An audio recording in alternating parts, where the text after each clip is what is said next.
राधे राधे। राधा माता गोलोक में श्री कृष्ण के साथ रहती थीं। एक दफा कृष्ण भगवान को गोलोक में राधा रानी कहीं नजर नहीं आई।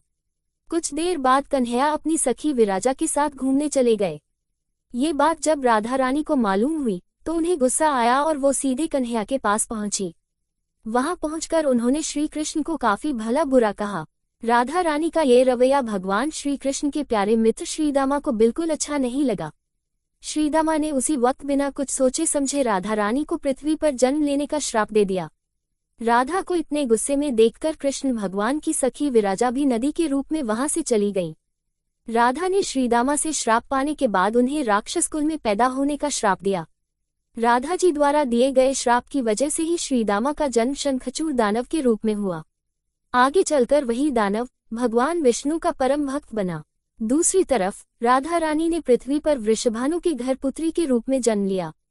राधा रानी का जन्म वृषभानु जी के घर तो हुआ, लेकिन उनकी पत्नी देवी कीर्ति के गर्भ से नहीं।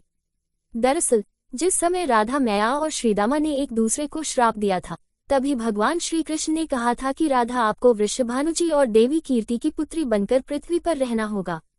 मनुष्य के अवतार में आपका एक वैश्य से विवाह होगा, वो मेरे अंशावतारों में से ही एक होगा। इस तरह आप पृथ्वी पर भी मेरी ही बनकर रहेंगी, परंतु हम दोनों को बिछड़ने का दुख सहना होगा।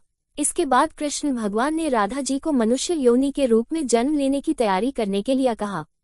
संसार के सामने वृषभानु जी की पत्नी गर्भवती हुई।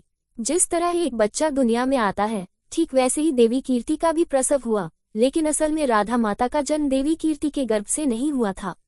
भगवान की माया से उनके गर्भ में वायु भर गई थी। देवी कीर्ति ने उसी वायु को जन्म दिया। इस दौरान उन्हें प्रसव पीड़ा हो रही थी और वहां राधा माता के रूप में एक प्यारी सी कन्या ने जन्म लिया।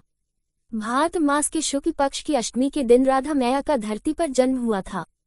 तभी से हर साल इस दिन को राधा अष्टमी के रूप में मनाया जाता है।